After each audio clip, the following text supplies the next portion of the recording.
사도행전 강의 14번째 시간입니다. 사도행전을 한마디로 정리하면 전 개인적으로 복음은 움직이는 거다라는 단 문장으로 사도행전을 정의합니다. 복음이 움직인 이야기, 사도행전의 이야기인데요. 이제 절반에 와 있거든요. 본격적으로 복음이 움직여가고 있는, 이전까지는 좀 피동적으로 움직였던 이야기라면 이제 능동적으로 복음이 전해지는 이야기를 본격적으로 다룬다라고 할 수 있고, 그 첫 장에서 만나는 이야기 1차 선교 여행의 이야기입니다.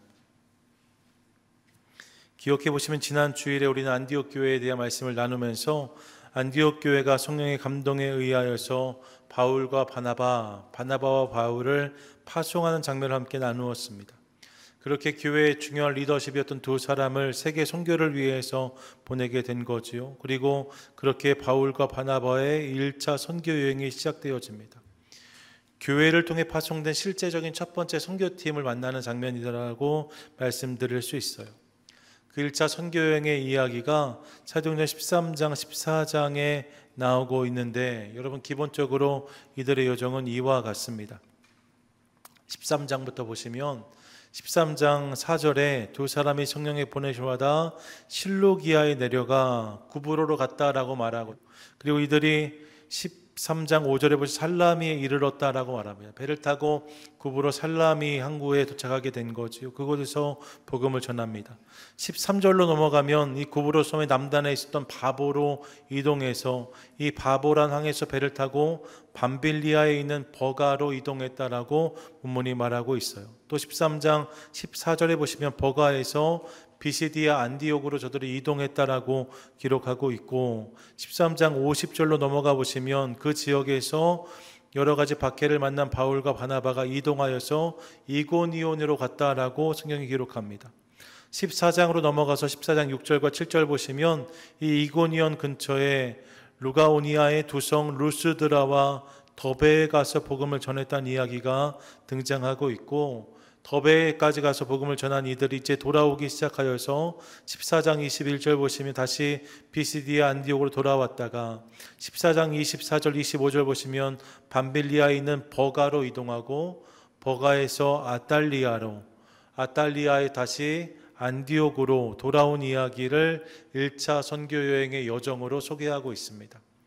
지금 터키 땅의 동남쪽 지역의 복음을 전한 이야기, 1차 선교 여행팀이 그렇게 동선을 이동해서 움직인 거죠. 중간에 안디옥이 있는데 원래 출발했던 것이 수리아 안디옥이고, 중간에 위쪽에 보이는 안디옥은 비시디아 안디옥이에요. 같은 이름 같지만 다른 지역에 있는 안디옥 성인 거죠. 여러분, 이렇게 움직인 이야기가 1차 선교 여행의 여정이라고 할 수 있습니다.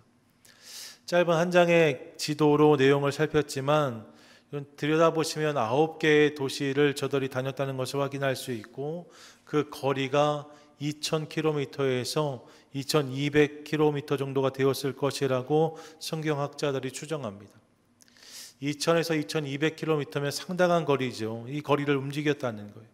시간으로 하면 1년에서 1년 반 정도의 시간이 소요되었을 것이라고 추정합니다. 이게 1차 선교 여행인 거예요.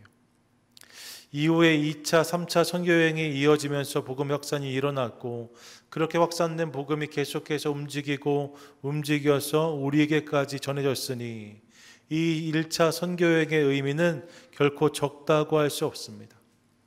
위대한 선교의 첫 족적이 남게 되어진 거죠. 1차 선교 여행의 이야기입니다. 1차 선교 여행의 이야기 전체를 다루면서 묵상하다 깨달은 몇 가지가 있어서 오늘 이 시간에 그 내용들을 함께 나누고 싶습니다. 1차 선교 여행을 통해서 제가 깨달은 몇 가지 중요한 교훈들. 먼저 제가 깨달은 중요한 사실은 복음이면 충분하다는 사실을 깨달았습니다. 같이 고백하시죠. 함께 읽습니다. 시작. 복음이면 충분합니다. 뭐라고요? 복음이면 충분합니다. 이 사실을 깨닫게 되어집니다. 여러분, 짧지 않은 여정이었어요. 긴 시간 동안 많은 도시를 방문했답니다. 하지만 여러분, 본문을 보시면 저들이 이렇게 긴 기간 동안 많은 거리를 걸으면서 여러 성을 방문하였는데 그들이 이를 위해서 무언가 선교 전략을 짰다는 기록이 없습니다. 안디옥 교회에 성령이 주시는 감동이 있었고, 그 감동으로 말미암아 바나바와 바울이 바울과 바나바가 파송되었다는 기록이 전부입니다. 저들이 선교여행을 준비하면서 1, 2, 3차 전략회의를 했다는 내용이 없어요. 주요 도시의 특징들을 체크하고 각 도시의 특징이 이런 것이니 이 도시에선 이런 것을, 저 도시에선 저런 것을 전하는 게 좋겠다, 이렇게 논의했다는 기록이 없습니다. 여러분, 그들이 가봤던 지역이 아닙니다. 각 지역마다 이들이 처음 간 땅들이었어요. 각 지역에서 이들을 도와줄 수 있는 누군가가 준비되어 있던 것도 당연히 아니었습니다. 그야말로 맨 땅에 헤딩해야 되는 상황인 거죠. 한 번도 가지 않았던 땅, 한 번도 보지 못한 사람들을 만나러 저들이 가고 있는 거예요. 어쩌면 너무나 막연했을지 모릅니다. 어디서 누구를 만나 무엇을 해야 될지 하나도 알 수 없는 상황이잖아요. 그날 그들이 준비할 수 있는 것은 너무나 제한적이었어요. 막연했습니다. 어떻게 해야 될지 알지 못하는 상황이에요. 하지만 여러분, 그럼에도 불구하고 그들에게 있었던 강력한 무기가 한 가지 있는 것을 확인합니다. 그 무기가 무엇이었는가? 이런 그 무기가 바로 복음이었다는 것. 하나님의 말씀, 예수 그리스도에 대한 이야기, 복음, 그들이 복음을 가지고 이 모든 것을 걸었다는 사실을 깨닫게 되어지는 거죠.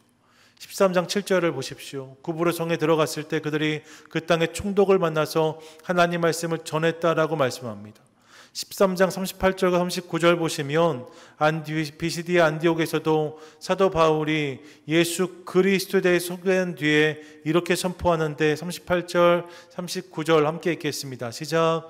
그러므로 형제들아, 너희가 알 것은 이 사람을 힘입어 죄의 사함을 너희에게 전하는 이것이며 또 모세의 율법으로 너희가 의롭다 하심을 얻지 못하던 모든 일에도 이 사람을 힘입어 믿는 자마다 의롭다 하심을 얻는 이것이라. 아멘. 예수 그리스도를 전한 바울이 이 사람 예수 그리스도를 통해 너희가 죄의 사함을 잊게 되었다, 그를 통해 너희가 의롭게 될 수 있다라고 말씀하고 있는 거예요. 14장 넘어가면 이고니온에서도 마찬가지입니다. 14장 7절 함께 읽겠습니다. 시작. 거기서 복음을 전하니라. 거기서 복음을 전하니라. 거기서도 복음을 전했다는 것입니다. 루스드라에서도 마찬가지예요. 14장 15절 같이 읽습니다. 시작. 우리도 여러분과 같은 성정을 가진 사람이라 여러분에게 복음을 전하는 것은 이런 헛된 일을 버리고 천지와 바다와 그 가운데 만물을 지으시고 살아계신 하나님께로 돌아오게 함이라. 아멘.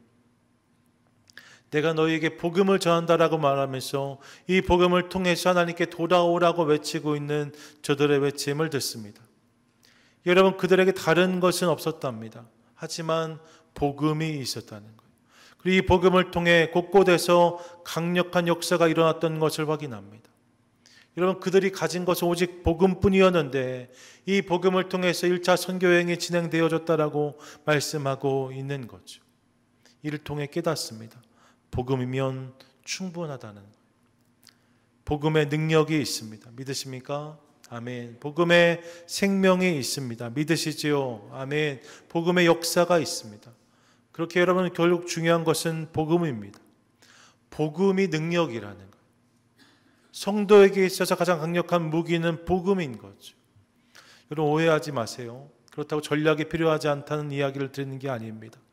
준비가 의미 없다고 말씀드리는 것도 아닙니다. 이후에 선교가 이어지면서 바울에게도 효과적인 선교 전략이 필요했던 것 사실이고 성령께서도 바울을 전략적으로 이동시키셨던 것들을 기억합니다. 전략도 준비도 필요합니다. 전략을 통해서도 준비를 통해서도 하나님이 일하십니다. 하지만 여러분, 이 모든 것이 준비된다 손치더라도 거기에 복음이 없으면 그것은 아무것도 아니라는 거예요. 반대로 말씀드리며 다른 것이 좀 부족할지라도 거기에 복음이 있으면, 거기에 복음이 담겨 있으면 그 복음을 통해 하나님 당신의 역사를 얼마든지 행하실 수 있다라고 말씀하고 있는 거죠. 결국 복음이 능력인 거예요. 다른 그 어떤 것을 넘어서 복음이 선포되고 복음이 전파될 때 이 복음을 통해서 하나님께서 역사하신다는 거죠. 실제로 이후의 선교도 마찬가지였습니다. 거대한 미신의 도시 에베소에서도, 예리한 철학의 도시 아덴에서도, 치열한 상업의 도시 고린도에서도 바울이 전했던 것은 오직 복음이었습니다. 다른 어떤 것이 필요했던 것이 아닙니다. 미신의 도시니까, 철학의 도시니까, 상업의 도시니까, 다른 거 어떤 것 이것이 아니라 그 모든 도시에서 바울이 붙잡고 선포했던 것이 복음이었다는, 그 복음이 그들 가운데 능력이 된 것을 확인합니다. 여러분, 오늘 우리도 마찬가지라고 저는 믿습니다. 오늘 우리에게 필요한 것이 무엇인가? 여러분, 오늘 나에게, 우리 모두에게 필요한 것은 여전히 복음이라고 저는 믿습니다. 우리에게 필요한 것이 여전히 복음이고, 내가 세상을 향해 외쳐야 할 것도 여전히 복음이라는 거예요. 믿으십니까? 아멘. 다른 것 어떤 것이 더 필요한 것이 아닙니다. 여러분, 복음이면 충분한 거예요. 우리 삶 가운데 무언가 더 필요하다 느끼는 순간들이 있을 수 있지만 결국 우리가 붙잡아야 되는 것은 복음인 거죠. 복음이 무엇입니까? 복음은 하나님이 여러분을 사랑하신다는 놀라운 소식입니다. 예수 그리스도가 바로 복음입니다. 하나님이 당신을 사랑하셔서 독생자 예수 그리스도를 이 땅에 보내셨고, 그 예수를 통하여서 십자가를 지게 하심으로 우리의 죄값을 대신 치러 주셨으며, 이를 믿는 자마다 구원을 얻고 예수 그리스도의 부활에 참여하게 된다는 놀라운 소식, 여러분, 이것이 복음입니다. 다른 일들은 우리가 적당히 노력하고 애를 쓰면 되어질지 몰라요. 하지만 여러분, 영생의 문제는, 구원의 문제는 그럴 수 있는 것이 아닙니다. 오직 예수, 오직 복음을 통해서만 가능한 일인데, 그 일이 이 땅 가운데 벌어졌다, 그 일이 이 땅 가운데 허락되었다, 이것이 복음의 놀라운 소식입니다. 다른 복음은 없는 거예요. 오직 믿음, 오직 은혜, 오직 예수가 전부인 거죠. 초대교회에도 계속해 다른 것들을 말하는 이들이 있었다 합니다. 하지만 성경은 분명히 선포합니다. 다른 복음은 없나니 라고 말해요. 복음만 가지고 안 되는 것처럼, 복음을 가지고는 부족한 것처럼, 다른 무언가를 더 해야 되는 것처럼 말한 이들이 있었지만 성경은 분명히 말합니다. 다른 복음은 없나니, 복음이 중요하고 복음이면 충분하다라고 성경이 말씀하고 있는 거죠. 그러므로 오늘 내 삶에 필요한 가장 중요한 소식도, 오늘 내가 붙잡아야 되는 가장 중요한 사실도 복음이라고 저는 믿습니다. 여러분, 하나님이 여러분을 사랑하십니다. 믿으십니까? 아멘. 그분이 그 사랑으로 예수 그리스도를 보내주셨어요. 예수를 믿는 자마다 죄 사함을 받고 용서의 은혜를 경험하며 구원의 놀라운 감격에 참여할 수 있다라고 성경은 말씀하고 있습니다. 이것이 전부인 거예요. 이 감격이 날마다 내 삶 가운데 있을 때, 이 기쁨과 이 감사가 내 삶 가운데 분명히 있을 때 비로소 우리 삶은 그 복음 위에 세워져 가게 되어지는 거죠. 그러므로 이를 기억하며 다시 한번 내 삶 가운데, 우리의 삶 가운데 예수 그리스도의 복음을 분명히 새김으로 그 복음 위에 우리 인생을 세워가는 저와 여러분, 우리 모두가 되시기를 주님의 이름으로 간절히 축원드립니다. 아멘. 복음이면 충분하다는 거예요. 둘째로 깨닫는 것이 있죠. 여러분, 복음이면 충분한데 말입니다. 그 복음이 전해지는 과정에 필요한 수고가 있음을 우리가 또한 확인합니다. 같이 한번 고백하겠습니다. 시작. 복음은 순종과 헌신을 통해 전해집니다. 아멘. 여러분, 복음이면 충분하다라고 말씀을 드렸어요. 그런데 그 복음이 전해지는 과정에 필요한 수고가 있었음을 우리가 또한 확인합니다. 발 없는 말은 천리를 가지만 예수 그리스도의 복음은 성도들의 발을 필요로 한다는 거예요. 성도들의 발, 성도들의 손, 성도들의 입술을 통해서 복음이 전해진다는 사실을 깨닫게 되어지는 거죠. 복음의 능력이 있지만 그 복음은 성도를 통하여서 전달되어진다는 사실을 깨닫습니다. 1차 선교 여행의 여정이 그랬던 거예요. 여러분, 1차 선교 여행의 여정 말입니다. 그 거리만 상당했던 것이 아닙니다. 일정 가운데 수많은 일들이 있었는데 그 일들은 대부분 시련, 시험, 유혹들이었습니다. 복음을 들고 나아갔기 때문에 그들이 승승장구하거나 항상 형통했던 것이 아니에요. 수많은 방해와 어려움들이 있었답니다. 성경을 보십시오. 13장 8절을 보시면 그들이 구브로에 갔을 때 말입니다. 복음을 가지고, 기대와 설렘을 가지고 첫 번째 목적지에 도착한 거죠. 구브로 섬의 말입니다. 복음을 전하는데 그 지역에서 활동했던 마술사 엘루마가 이를 방해했다라고 성경이 말씀하고 있습니다. 복음의 진전을, 복음의 확산을 막해하는 세력들이 있었다는 거예요. 또 밤빌리아 버가로 갔을 때 이들과 동행했던 마가 요한이 선교팀을 이탈했다는 소식이 성경에 기록되고 있습니다. 바울과 및 동행한 사람들이 바보에서 배를 타고 밤빌리아에 있는 버가에 이르니 요한은 그들에게서 떠나 예루살렘으로 돌아갔다라고 말씀해요. 이건 생각해 보십시오. 같이 출발했던 선교팀원의 중도 이탈입니다. 이 여정이 희희낙낙이 아니었잖아요. 방해가 있고 회방이 있는 상황이고 긴 회로를 통해서 배를 타고 한참을 달려왔는데 도착하자마자 힘들어 난 돌아가겠다는 이가 있었다는 겁니다. 이 일이 모두에게 충분히 시험의 거리가 됐을지 모릅니다. 어려웠을 거예요. 모두의 마음을 불편하게 하는 일이었을 것입니다. 그런 일이 있었다는 거죠. 또 비시디아 안디옥에서도 저들이 상당한 저항을 마주합니다. 13장 45절 보세요. 함께 읽겠습니다. 시작. 유대인들이 그 무리를 보고 시기가 가득하여 바울이 말한 것을 반박하고 비방하거늘. 바울이 복음을 선포하는데 그 복음을 반박하고 비방하는 이들이 있었다라고 말씀합니다. 13장 50절 함께 읽겠습니다. 시작. 이 유대인들이 경건한 귀부인들과 그 신의 유력자들을 선동하여 바울과 바나바를 박해하게 하여 그 지역에서 쫓아내니, 여러 비방하고 박해할 뿐만 아니라 이제 저를 쫓아내었다라고 말해요. 우리 동네에 들어오지도 말라 말하는 이들이 있었다는 거죠. 심지어 14장으로 넘어가면 바울과 바나바에게 실제적인 위해를 강한 사람들도 있었음을 봅니다. 14장 5절인데 함께 읽겠습니다. 시작. 이방인과 유대인과 그 관리들이 두 사도를 모욕하며 돌로 치려고 달려드니, 저들에게 욕하며 돌로 치려고 달려들었다는 것. 돌을 치는 신용을 했지요. 19절 가시면 실제로 이런 일이 벌어집니다. 19절 함께 읽겠습니다. 시작. 유대인들이 안디옥과 이고니온에서 와서 무리를 충동하니 그들이 돌로 쳐서 바울을 쳐서 죽은 줄 알고 시외로 끌어내치니라. 아멘. 앞서 5절에선 돌로 치려고 했다라고 말하는데 19절에 와선 실제로 돌로 바울을 치는 사건이 벌어집니다. 이 일을 통해서 바울이 기절했던 것 같아요. 사람들이 그가 기절하니까 죽은 줄 알고 내다 버렸다라고 말합니다. 제가 여기 가본 적이 있거든요. 루스드라 더베 말입니다. 여러분, 황량한 황무지입니다. 돌로 되어 있는 작은 마을이 전부이고 사방이 벌판인 지역에 바울이 던져진 거예요. 그런 강력한 공격들이 있었답니다. 끊임없는 시련과 도전이 있었답니다. 회방과 방해가 있었답니다. 그런 여정에 수많은 장애들이 있었다는 거예요. 뿐만 아니라 유혹도 있었지요. 14장 중반절 보시면 복음을 전하던 중에 못 걷는 자가 걷게 되는 일이 벌어집니다. 바울이 일어나 걸으라라고 말하니까 그게 걷게 되었어요. 그랬더니 그곳에 모였던 많은 사람들이 바나바와 바울을 향하여 저들이 제우스 헤르메스라고 말합니다.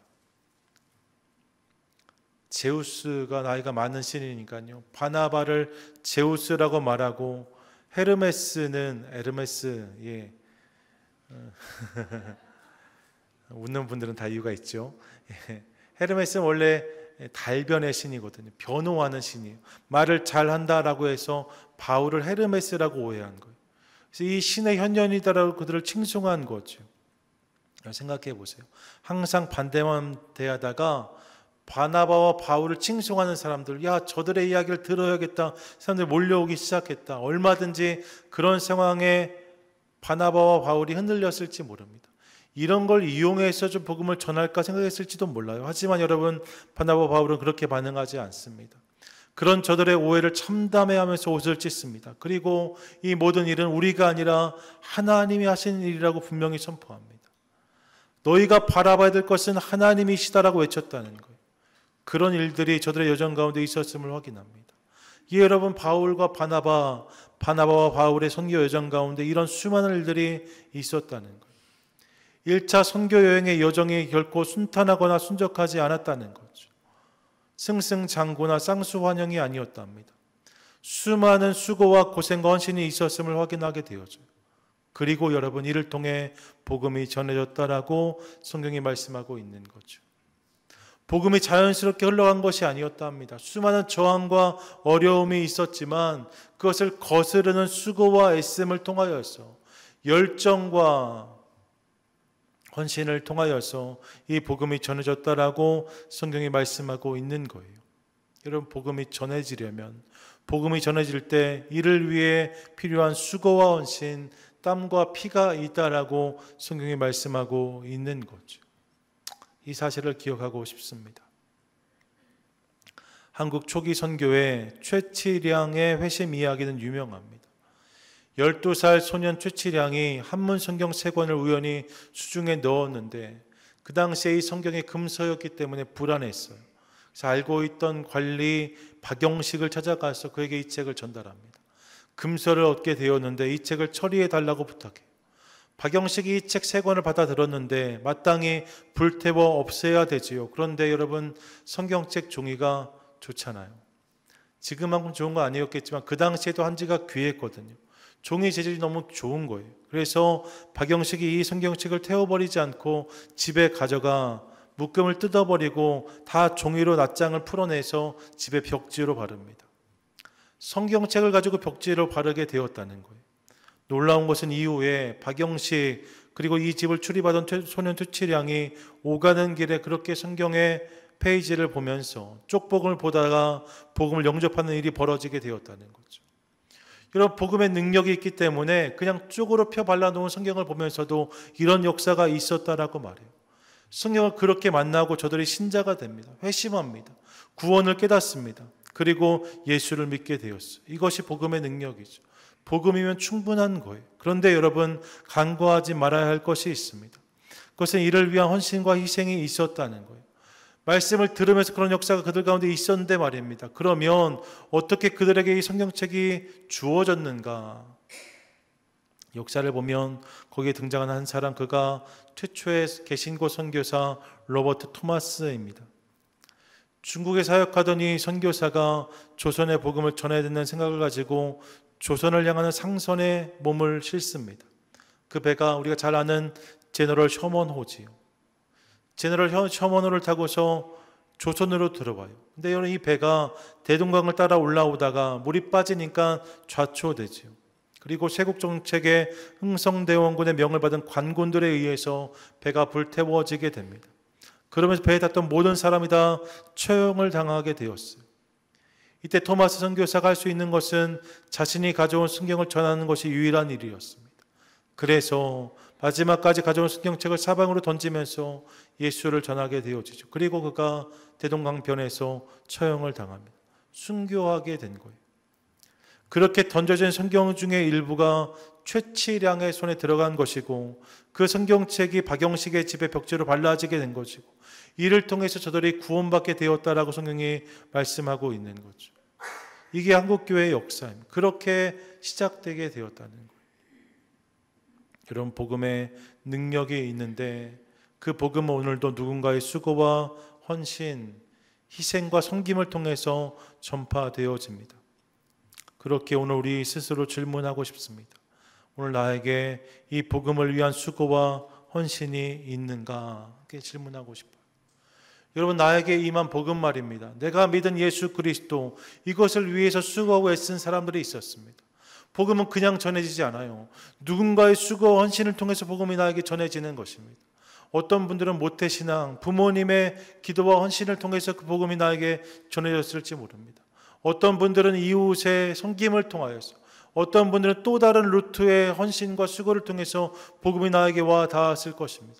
그리고 그 복음이 오늘 우리가 서 있는 거죠. 그렇다면 이제 우리를 통해서도 이 복음이 흘러가야 되는데 내 삶에 그런 수고와 헌신이 있냐고 지금 묻고 있는 거예요. 여러분, 오늘도 우리 하나님은 영광스러운 당신의 복음이 나를 통해, 우리를 통해 세상에 전해지는 것을 원하십니다. 그러므로 바라긴 우리의 삶 가운데 복음을 위한 수고와 헌신을 담음으로 우리를 통해서 계속해서 이 복음이 전해지는 그 놀라운 감격이 있게 되기를 원하고, 이를 통해서 구원받는 이들이 늘어나는 기쁨에 참여하는 인생을 살아가는 저와 여러분, 우리 모두가 되시기를 축복합니다. 아멘. 복음이 전해져야 되고 이 일을 위해 수고와 헌신이 필요한데 그 일을 우리가 감당하자는 거죠. 끝으로 이런 이 복음의 확산을 통해서 우리가 만나게 되는 공동체가 있는데 그게 바로 교회란 사실을 확인합니다. 우리 함께 읽겠습니다. 시작. 교회는 복음을 통해 세워집니다. 아멘. 교회는 결국 이 복음을 통해 세워지게 된다는 거예요. 다른 토대가 있지 않습니다. 다른 뿌리가 있는 게 아닙니다. 교회는 복음 위에 세워지는 거예요. 21절부터 23절까지 본문을 보세요. 이렇게 1차 선교여행들이 진행되어지고 가장 후반부의 이야기입니다. 복음을 그 성에서 전하여 많은 사람을 제자로 삼고 루스드라와 이고니온과 안디옥으로 돌아가서 제자들의 마음을 굳게 하여 이 믿음에 머물러 있으라 권하고, 또 우리가 하나님의 나라에 들어가려면 많은 환난을 겪어야 할 것이라 하고. 23절 함께 읽겠습니다. 시작. 각 교회에서 장로들을 택하여 금식 기도하며 그들이 믿는 주께 그들을 위탁하고. 아멘. 여러분, 바울과 바나바가 지나올 때까지만 해도 이런 언급이 한 번 되어진 적이 없어요. 돌아오는 과정에 언급되는 중요한 공동체가 눈에 띕니다. 그게 교회예요. 그들이 복음을 전하며 지나온 지역 가운데 교회가 세워졌다는 거죠. 교회가 시작되어졌다는 거예요. 그리고 그 교회 안에 장로들, 즉 섬기는 일꾼들이 쓴 것을 확인합니다. 이런 역사가 있었다라고 말씀하고 있는 거죠. 여러분, 바나바와 바울이 방문했던 지역들은 복음이 한 번도 전해지지 않은 지역들이었습니다. 예수에 대해서 아는 사람이 없는 지역들이었습니다. 다 마찬가지입니다. 살라미, 버가, 비시디아, 안디옥, 이고니온, 루스드라, 더베, 아탈리아 다 동일합니다. 한 번도 복음을 들은 적이 없는 사람들이 있는 지역이 이 모든 지역이었습니다. 그런데 바울과 바나바의 선교를 통해 그 지역의 복음이 전해졌고, 이를 통해서 그 지역에 교회가 생기게 되었다라고 말씀하고 있는 거예요. 복음이 지나간 자리, 복음이 전해진 지역에 무엇이 남는가? 교회가 남는다라고 말씀하고 있는 거죠. 그 교회들을 통하여서 그리스도의 놀라운 사역들이 계속되고 있는 것을 확인하게 되는 거예요. 여러분, 이게 얼마나 놀라운 일입니까? 복음의 불모지에 복음의 헌신된 자들이 찾아가 복음을 심고, 그렇게 심겨진 복음의 씨앗들을 통하여서 교회란 열매가 맺히게 되어지고, 그 교회가 다시 복음을 심는 이야기, 이것이 안디옥 교회와 바나바 바울이 들려주는 아름다운 첫 번째 선교의 이야기인 거죠. 앞서 말씀드렸던 최치량의 이야기도 마찬가지입니다. 최치량, 박영식, 그들이 복음을 듣고 예수를 믿게 되었어요. 그리고 이후에 박영식이 그렇게 성경을 벽지로 발라던 자신의 집을 교회터로 내놓습니다. 그렇게 생겨난 교회가 널다리꼴 교회예요. 그 널다리꼴 교회가 이후에 장대현 교회가 됩니다. 그 장대현 교회가 평양 대부흥의 시발점이었다고 우리는 기억하고 있죠. 그런 일들이 생겨나는, 복음이 지나간 자리에 성도가 세워지고 복음을 받고 헌신된 그리스도인들이 생겨나기 시작하면서 그들을 통해서 교회가 세워지고, 그 교회를 통해 더욱 놀라운 주의 역사가 일어나게 된다라고 역사는 고백하고 있는 거죠. 여러분, 우리 교회도 그렇게 이 땅에 세워졌습니다. 오렌지 중앙교회 시작에도 바로 그 복음이 있습니다. 복음을 통해 시작된 공동체가 바로 우리 교회이고, 여전히 이 복음을 위해 존재하는 공동체가 또한 우리 교회라고 저는 믿습니다. 믿으시지요? 아멘. 믿으시지요? 아멘. 여러분, 우리 존재 목적 복음입니다. 다른 거 있지 않아요. 복음을 통해 세워진 공동체가 우리 교회이고, 여전히 그 복음을 위해서 우리가 존재하고 있는 거죠. 그러므로 사랑하는 여러분, 우리 교회가 복음의 능력을 계속해서 드러내는 공동체가 될 수 있도록 함께 기도하며 나아가도록 하겠습니다. 하나님, 계속해서 우리 교회를 통해서 이 땅에 복음이 전해지는 일들을 보기 원합니다. 우리 교회를 통해서 이 지역과 열방 곳곳에 교회가 세워질 수 있기를 원하고, 이 놀라운 감격과 기쁨에 참여하는 우리 되게 해주시옵소서. 함께 기도하도록 하겠습니다. 그때 하나님께서 우리 한 분 한 분을 통하여서 우리 교회를 통해서 놀라운 복음 역사를 이어가실 줄 믿습니다. 이 놀라운 역사를 통해서 복음의 감격과 기쁨에 참여하고 날마다 하나님을 찬양하는 그런 공동체로 세워지는 저와 여러분, 우리 모두가 되시기를 간절히 소망합니다. 아멘. 오늘 안디옥 교회와 바나바 바울의 1차 선교여행 이야기를 함께 나누었습니다. 그들의 여정이 긴 여정이었는데 수많은 수고와 애씀이 있었는데, 복음을 들고 이 모든 여정을 감당함으로 그 모든 지역 가운데 성도가 일어나고 교회가 세워졌고, 이를 통해서 계속해서 복음의 역사가 확산되어지는 것을 확인합니다. 오늘 그 일에 우리도 참여하라고 성경은 말씀하고 있어요. 다른 것이 없어도 괜찮습니다. 복음이면 충분하다라고 말씀합니다. 복음이면 충분하다라고 말씀해요. 내가 경험한 복음, 그 복음 위에 내가 온전히 세워지고 그 복음이 나를 통해 흘러가기 시작할 때 그런 이야기가 계속 이어진다라고 성경이 말씀하고 있는 거죠. 바라기는 이 사실을 기억하며 하나님 한 번 더 우리가 예수 그리스도의 이름에 감격하게 하시고 이 복음이 내 삶 가운데 분명히 선포되고 새겨짐으로 우리를 통하여서 계속해서 이 복음의 놀라운 이야기가 확산되어지는, 전달되어지는 놀라운 감격을 아버지 부어 주시옵소서. 이렇게 기도하며 나아가는 저와 여러분 우리 모두 되시기를 주님의 이름으로 간절히 축원드립니다. 아멘.